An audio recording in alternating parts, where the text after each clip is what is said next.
सबसे पहले सब माता बहन के गार्जियन के सबके प्रणाम। हम ग्राम कचहरी खोकसी के सरपंच छी और अहाँ सबके लिए जे छै कानून के सलाहकार नूतन किसले जी जे अधिवक्ता छी वकील छी अपना यहाँ तेज तरक या और अहाँ के पंचायत के दुलारी देवी जे उपसरपंच छिए जे हमर सहयोगी छे।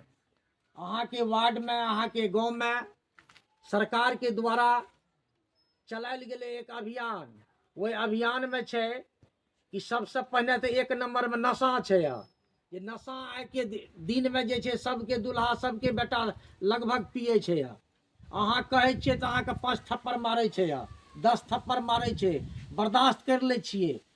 और समाज में ई प्रथा जे छे व्यापक रूप से फैल गेले है। सरकार पकड़ पकड़ के मतलब बंद भी करे छे तैयो कोनो असर नहीं छे। तो आई चीज के रोकना छे। यदि अहाँ के दुल्हा अहाँ के बेटा इस समाज में यदि कोई पिए खाए छे तो ओकरा समझाइल जाए, बुझाइल जाए जे नशा जे छे बहुत खराब चीज है छे। नशा के मतलब भेले नाश। नशा से घर नाश है छे, परिवार नाश है छे। जे बचते 60 बरस उ जे छे 5 बरस में उ समाप्त भए छे, ओकर जे छे फेफड़े समाप्त भए छे, किडनीए समाप्त भए छे। दोसर बात छे कि दहेज प्रथा। दहेज प्रथा कानून बनल छे फिर भी दहेज प्रथा जे छे हम दै छिए लै छिए। एहि चीज के समाप्त करना छे। जब बच्चा अहाँ के बेटी छे, बेटी के बढ़िया से पढ़ाई लिखाई के योग बना देवे तो बड़का बड़का अफसर एते अहाँ के बेटी से संबंध करे ले खोजे ले। जे बेटी बच्चा का अधिकार मिलना चाहिए माँ बाप के द्वारा वो अधिकार से वंचित नहीं करियो। ओकरा से स्कूल भेजियो, ओकरा जे छे पढ़ाबू लिखाबू और योग हेते तो बिना दहेज के ओकर शादी हेते। दहेज देना और लेना दोनों जुर्म अपराध है। इस चीज को समझना होगा और समाज के द्वारा ही कुरीति दूर होगा, कुप्रथा दूर होगा और समाज व्यवस्थित होगा। कब? जब हम समाज के बुद्धिजीवी लोग नौजवान जब कुरीति के विरोध में, कुप्रथा के विरोध में दयानंद सरस्वती, राजा राम मोहन के तरह जब हम बीड़ा उठा लेंगे तो समाज से कुरीति और कुप्रथा दूर नहीं होगा। इतनी हिम्मत है, निश्चित रूपेण होगा।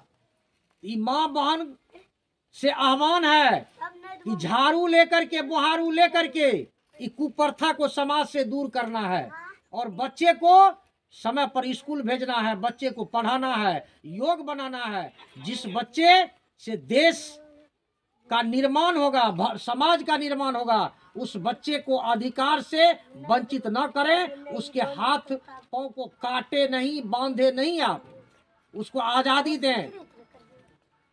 घरेलू हिंसा इन दिनों आपस में सास ससुर में, सौस पुतोह में ये जो है ये भी होता है।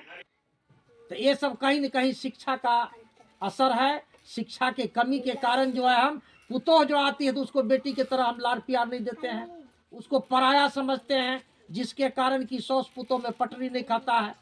80 बरस की बूढ़ी माँ अलग में खाना बनाती है, वो पुतोह जो है अपना अलग खाना बनाती है।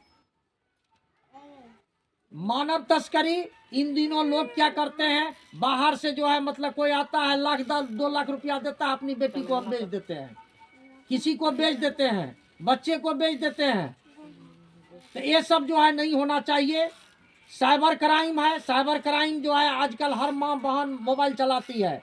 मोबाइल में जो है उधर से आता है क्राइमर साहब, जब आपके मोबाइल में 10 लाख टका 10,000 टका गिर रहा है, OTP जाएगा, OTP दीजिएगा, यही कीजिएगा, वो कीजिएगा, वो हम लोग साइबर क्राइम के शिकार भी हो जाते हैं। हम भी हुए हैं, हम भी 36,000 रुपया साइबर क्राइम हमसे भी ठगा है। हम पढ़े लिखे लोग, हमसे भी ठगा है। तो इसलिए एक कुप्रथा और एक वो व्यवस्था को लेकर के सरकार ने अभियान जारी किया है। आप सबों से आग्रह है कि घर में जो कुप्रथा है, समाज में जो कुप्रथा है, उसको दूर करें और कानून को मजबूत करें। और कहीं कोई दिक्कत है तो ग्राम कचहरी के सरपंच है, थाना है, पुलिस है, फलना है, चलना, कानून को सूचना दीजिए। 112 नंबर चला है प्रशासन का, उसको फोन कीजिए तो त्वरित कार्यवाही होगी। और होता है, नहीं होता है सो नहीं। इन्हीं शब्दों के साथ मैं अपनी बात को समाप्त करता हूं। और आप लोगों के बीच जो है ये न्याय मित्र जो है वह वकील साहिबा जो है आप लोगों को कुछ बताएंगे। हमारे आदरणीय उपस्थित सरपंच साहब, उप सरपंच साहब एवं माताएं, भाइयों तथा बहनों, आप लोगों का हार्दिक अभिनंदन करती हूँ। बड़े सौभाग्य की बात है, आज हम लोग एक साथ उपस्थित हुए हैं, एक दूसरे से रूबरू हो रहे हैं। हमारी सरकार ने बहुत सारी ऐसे व्यवस्था निकाले हुए हैं आप सबों के लिए। बहुत सारी मुद्दा हैं जो आप लोगों को जानना बहुत ज़रूरी है, जिसमें से सबसे मुख्य एक घरेलू हिंसा होता है।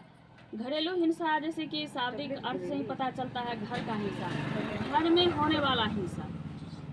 घरेलू हिंसा अधिनियम 2005 ईस्वी में बना है और घरेलू हिंसा अधिनियम 2006 में लागू हुआ है, जम्मू कश्मीर को छोड़ करके पूरे भारत देश में। और हर माता बहनों को चाहिए कि अगर इस तरह का हिंसा घर में हो रहा है तो उसमें आप लोग कदम आगे बढ़ाइए, तभी जो है यह हिंसा खत्म हो सकता है। और चुप रहने से यह हिंसा खत्म नहीं होगा। घरेलू हिंसा दो तरह से होता है, जैसे कि विवाहित संबंधी में और रक्त संबंधी में, दोनों तरह से होता है। रक्त संबंधी में आ जाता है कि माँ बेटा के बीच घरेलू हिंसा, फिर जो है सो बेटी और पिता के बीच और भाई बहन के बीच।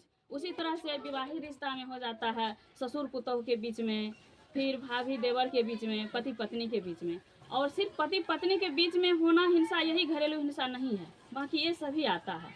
और घरेलू हिंसा में पीड़ित पक्ष एक महिला होती है, महिला के साथ घरेलू हिंसा किया जाता है, मारपीट किया जाता है, बात बात पर टॉर्चर किया जाता है, उसको उलाहना दिया जाता है, उनके पूर्वजों को लगा करके गाली गलौज दिया जाता है। पूर्वज का जब बात आता है या माता पिता को लेकर के जब गाली गलौज किया जाता है तो उस महिला के ऊपर बहुत ही कष्ट उसको पहुंचता है। गलती हुई है महिला से तो महिला को कुछ कहिए, लेकिन उसके माता पिता लगा करके कुछ नहीं कहना चाहिए। हर एक महिला ही है, समझ रहे होंगे इस बात को कि तुम्हारे पिता ऐसे, या अगर दादा मर गया तो उसका भी नाम लिया जाता है, जो कि बहुत गलत है। जो हमारे समाज में ऐसा होता है तो ऐसा नहीं होना चाहिए। और एक दूसरे को इस बात का ज्ञान भी देना चाहिए, बताना भी चाहिए। अगर कोई ऐसा कर रहा है तो उसको समझाना भी चाहिए। अगर कहीं देखते हैं कि बहुत ज़्यादा घरेलू हिंसा हो रहा है तो उसके लिए आप 112 नंबर पर फ़ोन करके आप कह सकते हैं। और आप लोगों के लिए कानून बना हुआ है, आप कानून का सहारा लीजिए। जब कुछ दिन कानून का सहारा लिया जाएगा तो घरेलू हिंसा जरूर खत्म हो जाएगा। घरेलू हिंसा को समाप्त करने के लिए सभी को कदम उठाना पड़ेगा आगे, नहीं तो सिर्फ सरकार अगर प्रयास करते रहेंगे तो सिर्फ उनके प्रयास से नहीं होगा, जब तक हमारी समाज नहीं उसमें साथ दे। इसी तरह से बाल श्रम है, बच्चे लोग को उससे जो है सो देखते हैं कि काम करवाया जाता है, उससे पैसा जो है सो होता है तो उनको तत्कालिक क्षणिक फल के लिए उनको लाभ होता है। अगर उस बच्चे को पढ़ाया लिखाया जाए तो भविष्य में चल करके बहुत ऊंचा पहुंच सकता है। आज हमारे माननीय द्रौपदी मुर्मू हैं, जो कि देखते ही हैं कि जो कि जनजाति से बिलोंग करते हैं, जानते हैं उनका अगर आप देखिएगा बैक पृष्ठ ऐसा है कि उनकी माता और उनकी बहन, उसका भाई और उनके जो भी गार्जियन थे सभी कोयला का काम करते थे, कोयला में बीचते थे, निकालते थे और उसको बेचते थे, तब उनको 2-4 रुपया होता था तो फिर खाते थे। संजोग से पढ़े लिखे आगे बढ़े, आज देखिए कितनी निचली तबका से उठ करके इतना ऊपर चल गए। इसी तरह से हो सकता है आपकी बेटी, आपकी इस समाज में भी ऐसा हो जो हमारे देश का भविष्य हो, लेकिन तब भविष्य निखरेगा जब आप लोग प्रयास कीजिएगा, जब उसको पढ़ाइएगा लिखाइएगा। और जिस गांव में, जिस समाज में कोई पदाधिकारी या फिर कोई मुख्यमंत्री या कोई कुछ बन जाते हैं तो वो सिर्फ अपने परिवार के लिए ही नहीं होता है, बल्कि पूरा समाज का इज्जत प्रतिष्ठा बनता है। उसी तरह से अगर एक समाज में कोई क्रिमिनल बन जाता है तो पूरा समाज उस बात से जो है दुखी रहता है। तो इसीलिए शिक्षा भी अनिवार्य है, शिक्षा को जरूर अपनाएं। शिक्षा के अभाव में बहुत सारे हमारे समाज में कुरीतियाँ और कुव्यवहार उत्पन्न हो चुका है। इसी तरह से साइबर क्राइम जो है हमारे समाज में व्यापक रूप से फैला हुआ है। साइबर क्राइम में भी फ़ोन इसके तहत आपको कंप्यूटर जनित जो भी होता है फ़ोन आता है तो उसमें जो है सो कहता है हाँ तुम्हारे जो है सो KYC लग गया है, तुम इतना OTP दो छोड़ा देंगे, या फिर इस तरह की ढेर सारे बहाना रच करके फ़ोन करता है। उसमें कुछ लोग ऐसे हैं जो उसमें के चपेट में आ जाते हैं, तो नहीं आना है, थोड़ा देर रुकना है, सोचना है, समझना है और OTP तो देना ही नहीं है। इसी तरह से दहेज प्रथा है, दहेज प्रथा भी फैला हुआ है। दहेज लेना और दहेज देना दोनों अपराध है। दहेज अगर कोई देते हैं तो वो भी अपराध है, दहेज लेते हैं तो वो भी अपराध है। अभी के टाइम में ऐसा है कि दहेज ले करके बेटा वाला कहता है कि हाँ हमको इतना दहेज, मतलब अपने आप को अपनी प्रतिष्ठा मानता है और ये कहता है कि हमारी परंपरा में ऐसा चला आया है, लेकिन ऐसी बात नहीं है। हमारी परंपरा में ये था कि खुशी से कुछ उपहार स्वरूप कुछ दे दिया करते थे, जो अभी के टाइम में भी क्राइम नहीं है। लेकिन दहेज वो है जिसमें भारी रकम मांगा जाता है और जिसको देने से लड़की के पिता काफी उनका मर्माहत हो जाता है, हम इतना रुपया कहाँ से देंगे। इसलिए दहेज का बात तब भी लड़की के पिता विवश होकर के दे देते हैं कि क्योंकि वो देखते हैं कि हमारी लड़की बहुत कमजोर है, बहुत जो है सो पढ़ी लिखी नहीं है, तो लड़का पढ़ा लिखा है उसको दे देता है। लेकिन वही रुपया दे करके आप अपनी बेटी को पढ़ाइए, आगे बढ़ाइए, बेटी को अपने सामर्थ्यवान बनाइए। बेटी जब अकेले कहीं जाती है उसको रोकते हैं कि नहीं तुम नहीं जाओ, तुम्हारे साथ कोई घटना घटित हो जाएगा। इसके लिए बेटी को ताकत बन दीजिए, उसको कराटा सब आता है वो सब सिखाइए ताकि वह मुकाबला कर सके।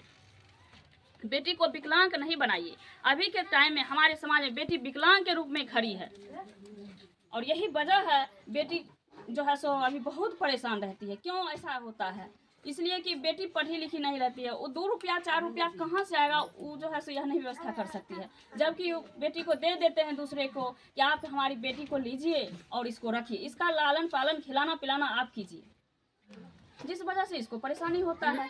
वही अगर अपना खुद खाने की व्यवस्था कर ले, यह परेशानी ढेर सारी समस्या दूर हो जाएगा। और यह परेशानी तब दूर होगा जब वह शिक्षित होगी, जब पढ़ेगी लिखेगी, जब तकनीकी प्रक्रिया को वह सीखेगी। तकनीकी ढेर सारी कला है जो हमारी सरकारें खोल रखी है, जिसका लाभ उठाना चाहिए हमारे समाज को, लेकिन नहीं उठाते हैं।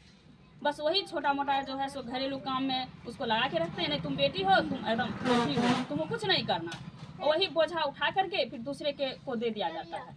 फिर वही बोझा जब रिटर्न होकर के माता पिता के सर पर आता है तब कहता अब हम क्या करें। और उस दुख से जब बेटी को भगा दिया जाता है, जिसकी बेटी को भगा दिया गया है, उस माता पिता से पूछिए कि उसको कितना दर्द होता है।